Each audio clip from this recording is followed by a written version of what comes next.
Cümlənin ikinci dərəcəli üzvləri tamamlıq. Tamamlığı sadə adi dillə izah eləsək, tamamlıq nədir? Tamamlıq cümləni tamamlayan deməkdir. Məsələn, anam bişirdi deyəndə, burada bizdə sual yaranır ki, görəsən anam nə bişirdi? Anam şirniyyat mı bişirdi? Anam xörək mi bişirdi? Mürəbbə mi bişirdi?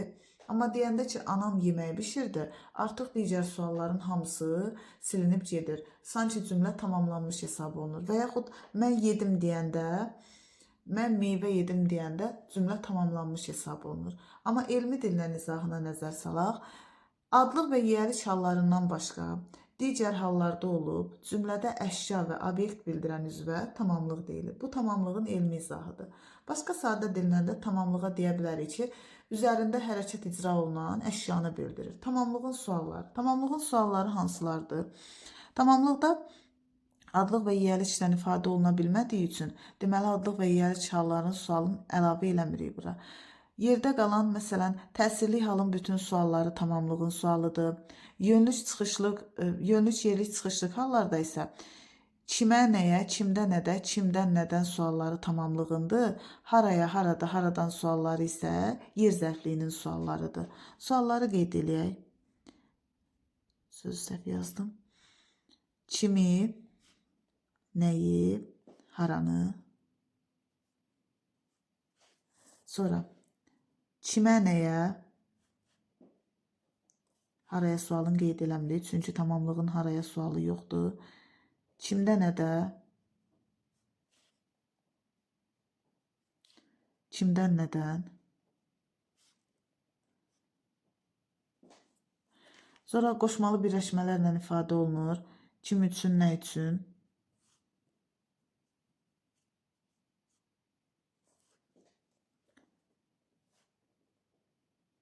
Qoşmalı sözlər cümlədə tamamlıq, əsasən tamamlıq olduğuna görə demək olar ki, o tipli sualların hamısı tamamlığın sualıdır. Kim üçün, nə üçün, kim ilə, nə ilə.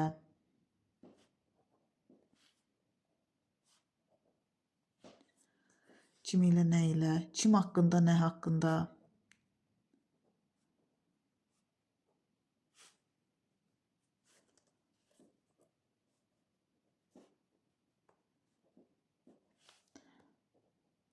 Kim barəsində, nə barəsində.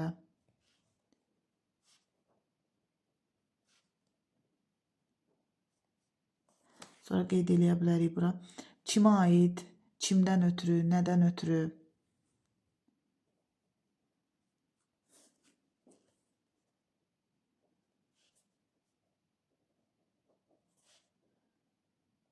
Nəyə aid. Ötürü sualı ilə olanların çoxusu cümlədə səbəb zərfliyi kimi işlənir. Ona görə bunları bura qeyd eləmirəm. Və sair yazıram. Kimə aid, nəyə aid. Bir də kimə dair, nəyə dair də qeyd eləyim. Kimə dair, nəyə dair. Və sair yazıram. Ola bilsin ki, hər hansısa bir sualı unutmuş ola bilərəm. Deməli, çoxdur deyə hamısı bir anda insanın ağlına gəlmir. İndi tamamlığın ifadə vasitələrinə baxaq. Tamamlıq nə ilə ifadə olunur? Əsas ifadə vasitəsi təbii ki, isim və əvəzliklərdir.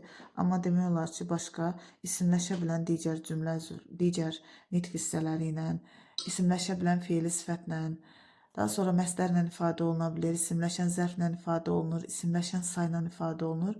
Bu mənada, yəni tamamlığın ifadə vasitəsi çoxdur.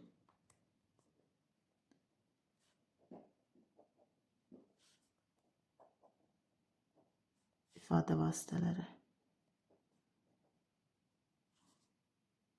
Şərti işarəsini də burada qeyd edeyim. Tamamlıq olan cümlə üzvünün altından sintaktik təhlil zamanı qırıq-qırıq xətt çəkilir. İsimlə. İsimlə ifadə olunmuş tamamlığa aid nümunə yaza bilərik. Məsələn,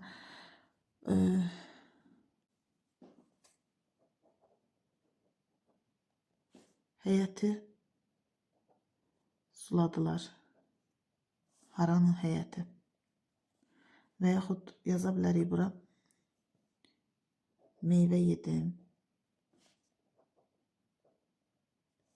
Burada da isimlə ifadə olunub. Sonra yazaq bura əvəzli ilə. Əvəzlik. Əvəzli ilə ifadə. Məsələn, bunu çoxdan bilirdim.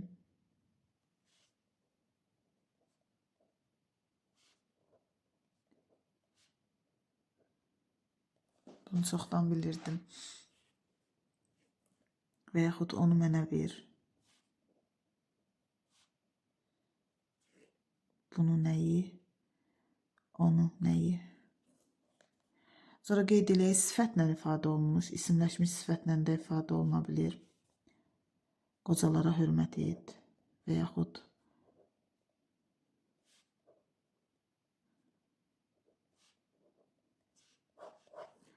kimə? Qocalara və yaxud qırmızını xoşladım, ağı xoşladım və s. Sonra sayla, isimləşmiş sayla ifadə oluna bilər. 5 3-dən böyükdür.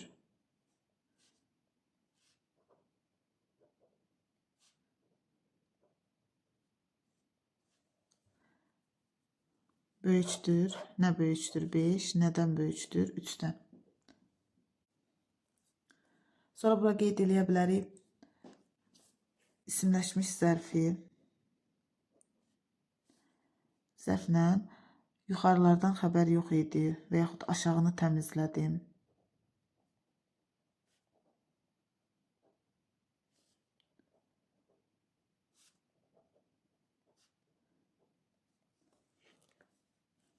Və yaxud oranı şəkildə gördüm.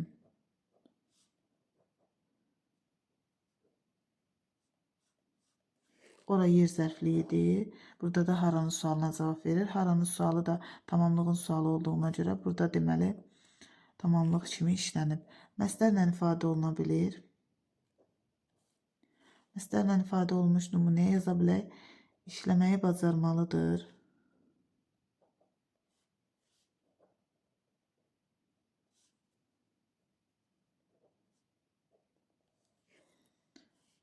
Nəyi bacarmalıdır? Nəyi bacarmalıdır? İşləməyi bacarmalıdır.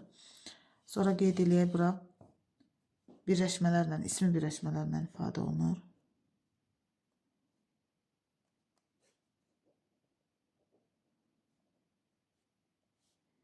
Birinci növ təyini söz birləşməsi.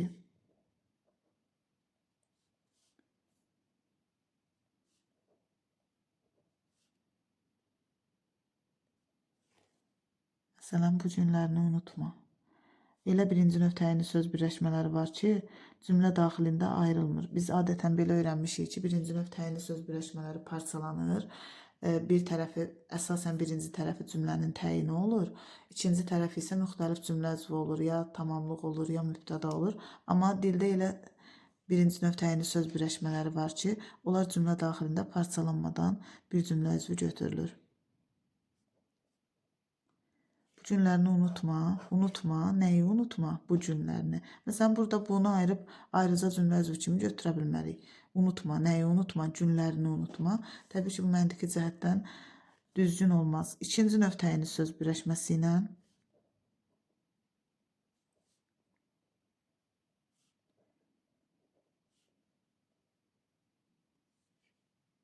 ikinci növ təyini söz birləşməsi ilə gül qoxusunu çox sevirəm.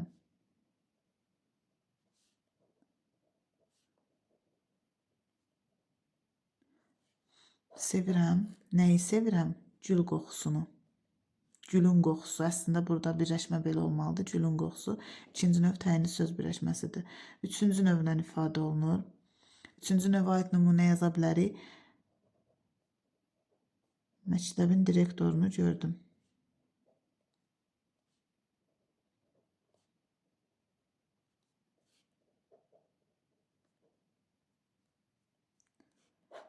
Gördüm, kimi gördüm? Məktəbin direktorunu. Sonra fe'li birləşmələrlə ifadə olunur. İsimləşmiş fe'li sifətlə və yaxud fe'li sifətlə də ifadə oluna bilir. Fe'li sifət tərkibi ilə də ifadə olunur. Fe'li sifəti qeyd eləməmişəm o bir nümunələrdə. Qoy bura fe'li sifəti qeyd edeyim. Bu birləşmələr içərisində getmir. Bu sadə cümlə üzvüdür. Fe'li sifətlə ifadə olunur. Məsələn, işi bacarana tapşır.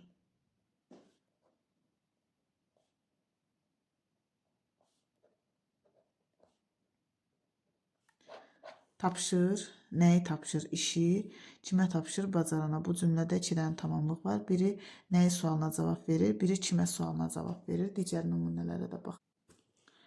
Fe'li birləşmələrdən məsdər tərkibi ilə ifadə olunur. Bir də fe'li sifət tərkibi ilə ifadə olunur.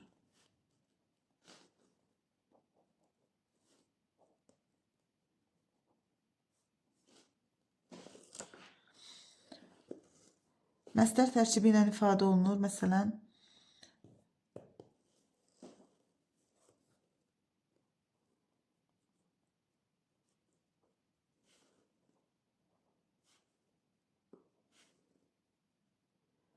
pianoda belə çalmağı anasından öyrənmişdi.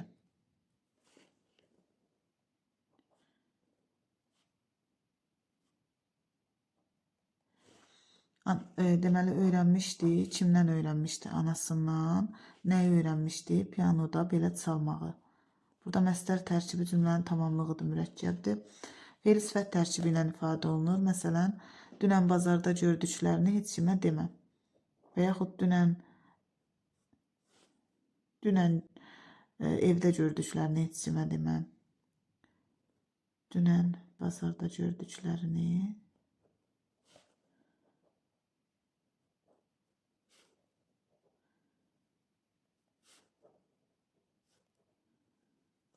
heç kimə demə. Demə xəbər, kimə demə, heç kimə. Bu da tamamlıqdır. Nəyi demə, dünən bazarda gördüklərini. Bu da tamamlıqdır. Hər ikisi tamamlıqdır. Birinin sualı kimədir, birinin sualı nəyidir. Sonra tamamlığın ifadə vasitəsinə qoşmalı sözlər də əlavə edə bilərik. Qoşmalı söz.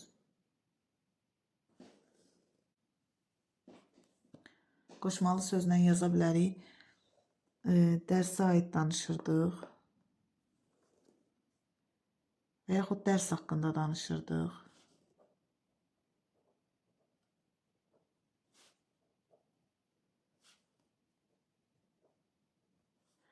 Danışırdıq. Nə haqqında danışırdıq? Dərs haqqında. Qələmlə yazdım. Nə ilə yazdım? Qələmlə. Və yaxud yaza bilərəm. Kitab üçün üz aldım.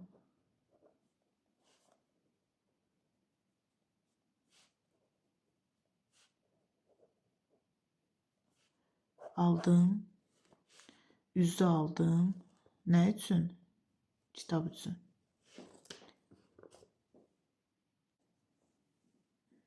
Sonra nə ilə ifadə oluna bilər? Sual əvəzlikləri ilə ifadə oluna bilər.